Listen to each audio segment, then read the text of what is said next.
এখানে অসহায় একটা পরিবার আছে। আজ থেকে বেশ কিছুদিন আগে আমরা ওই পরিবারটাকে একটা ঘর করে দিছিলাম। ঘরটা যখন আমরা উপহার দেই ওনাদের, এরপরে দেখলাম যে ওনাদের ইনকামের কোনো সোর্স নেই। এরপরে আজকের আলহামদুলিল্লাহ আমরা একটা ওনাদের জন্য ছাগল নিয়ে আসলাম। ভিডিওটা সম্পূর্ণ দেখবেন। এই ছাগলটা আমরা কোন পরিবারটাকে দিচ্ছি আপনাদের দেখাই। একদম ঝোপঝাড় জঙ্গলের মধ্যে ওনাদের বাড়ি, থাকার কোনো ঘর ছিল না। একদম অসহায় একটা ফ্যামিলি, বৃদ্ধ এক দাদা দাদি এবং ওনাদের মেয়ে, তিনজন ওই বাড়িতে থাকেন। কিন্তু দুঃখজনক বিষয় হচ্ছে ঘর দেখে এখন চিনতে পারতেছি না, হয়তো বা অন্য বাড়ি চলে আসলাম কিনা, কিন্তু যতটা মনে হচ্ছে মানুষ ঠিক আছে, ঘর ঠিক নেই।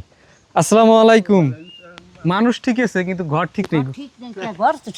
না, ঘর তো এরকমের ঘর দেয়নি। তো বিষয়টা বলি, আজ থেকে বেশ কিছুদিন আগে আমরা এই দাদু এবং দাদিকে এই ঘরটা উপহার দিয়েছিলাম। তখন ঘরটা দেখতে বেশ সুন্দর ছিল, তাই না?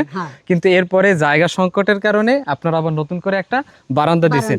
কিন্তু যখন আমরা ঘরটা উপহার দিচ্ছি তখন বলছেন যে এই এক রুমের ঘরেই চলবে বা হবে। আমরা ভাবছিলাম কি পুরাতন যে ঘরটা আছে ওই ঘরটা দিয়ে হয়তো আপনারা পিছনের দিকে বারান্দা দিবেন, কিন্তু বারান্দাটা সামনের দিকে দেওয়ার কারণে ঘরের সৌন্দর্যটা নষ্ট হয়ে গেছে, এই তো, আর কিছু না। কিন্তু এখন কিছু করার নাই, থাকতে তো হবে ঘরে।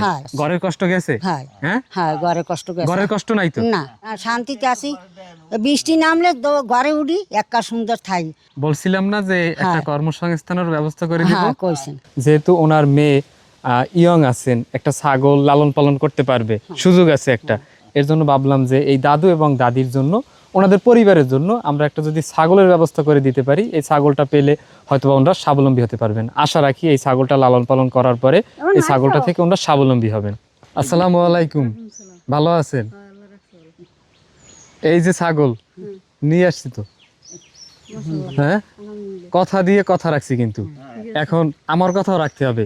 এই ছাগল বিক্রি করা যাবে না, বিক্রি করবেন। এই ছাগল থেকে লালন পালন করার পরে দুইটা বাচ্চা দিলে ওই বাচ্চাগুলো বিক্রি করলেন বড় হইলে, কিন্তু ছাগল আজকে দিয়ে গেছি, এক মাস পরে কি আর বিক্রি করে দিবেন? টাকার অভাবে? হ্যাঁ, ঠিক মতো পালবেন তো? আজকের থেকে এই ছাগলটা আপনাদের। বিসমিল্লাহির রহমানির রহিম। এই ছাগলটা যিনি উপহার দিচ্ছেন, আমেরিকা নিউ ইয়র্ক ব্রোঞ্জে থাকেন একজন শুভাকাঙ্ক্ষী, ওনার পক্ষ থেকে এই ছাগলটা আপনাদের জন্য। নামাজ পড়ে ওনাদের জন্য অবশ্যই দোয়া করবেন। সব সময় দোয়া করি। আর ঘর দিয়েছিলেন লন্ডন প্রবাসী একজন শুভাকাঙ্ক্ষী, হ্যাঁ, তো সবার জন্যই দোয়া করবেন। আমরা আপনাদের জন্য দোয়া করি। হয়তোবা এক মাস পরে বা 2 মাস পরে বা 1 বছর পরে কোনো একদিন আসবো, এসে দেখবো যে কি অবস্থাতে আছে এই ছাগলটা, লালন পালন করে আসলেই আপনারা স্বাবলম্বী হয়েছেন কিনা, এই বিষয়টা যদি আমরাও একটু দেখতে পারি, আবার যে এই ব্যক্তি উপহার দিয়েছেন উনিও যদি দেখেন, খুশি হবে। হ্যাঁ, আর ছাগল পছন্দ হয়েছে তো? হ্যাঁ, পছন্দ হয়েছে ছাগল? ছাগল ভালো দাদু, ছাগল পছন্দ হয়েছে? ভালো, আলহামদুলিল্লাহ, আলহামদুলিল্লাহ, ভালো ছাগল। ছাগলের মালিক আলহামদুলিল্লাহ আমি খুঁজে পাইছি। আজকে থেকে এই ছাগল আপনাদের। আমেরিকা থেকে, আমেরিকা নিউ ইয়র্ক ব্রোঞ্জ থেকে এক শুভাকাঙ্ক্ষী এই ছাগলটা আপনাদের উপহার দিচ্ছে। ওনার জন্য দাদু দোয়া করেন। হ্যাঁ, আমার এই ছাগল কিনিয়া এই লই আমার বাড়িতে আমি তো ছাগল কিনতে পারতাম না। আল্লাহ আমার শান্তিতে ছাগল রইলাম, ছাগল তুমি শান্তি দিও আল্লাহ, তুমি হ্যাগো ভালো রাখো আল্লাহ। আমি তো যে কদিন আছি দুনিয়ায়, আমি তো হ্যাগো কথা বলতে পারবো না। আমি হ্যাগো জন্য দোয়া করি, আমি দোয়া আমার মোনাজাত কবুল ও মঞ্জুর করেন। আপনার কাছে শুকুর, আলহামদুলিল্লাহ।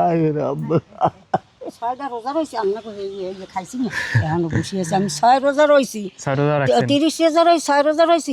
হেই ইফতারি খাইয়া আমি, ইফতারি খাইয়া আমি খুশি হয়েছি।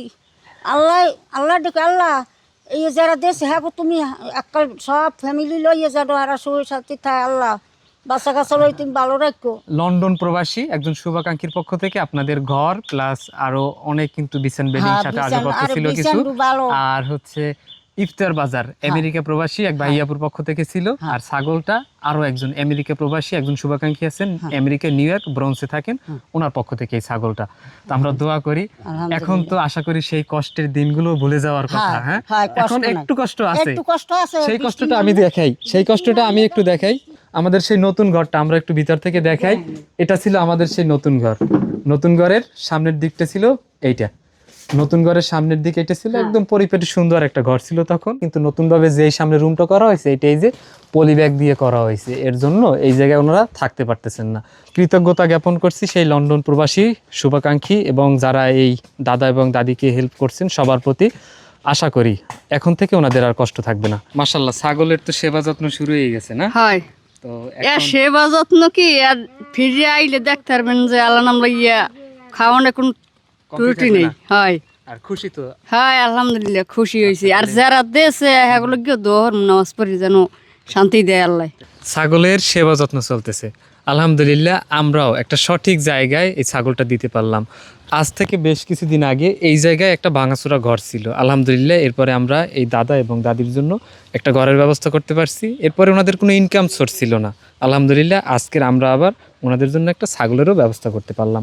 আশা করি এই ছাগলটা লালন পালন করে ওনাদের সংসারে একটু হলেও সচ্ছলতা ফিরে আসবে। ধন্যবাদ এবং কৃতজ্ঞতা জ্ঞাপন করছি আমেরিকা প্রবাসী, আমেরিকা নিউ ইয়র্ক ব্রন্সে থাকেন সেই শুভাকাঙ্ক্ষীকে, যার পক্ষ থেকে আমরা এই ছাগলটা দিতে পারলাম। তো এতক্ষণ যারা ভিডিওটা দেখলেন সবাইকে অসংখ্য ধন্যবাদ, ভালো থাকবেন সবাই। আসসালামু আলাইকুম, আল্লাহ হাফেজ। কথা হবে নতুন কোনো ভিডিওতে।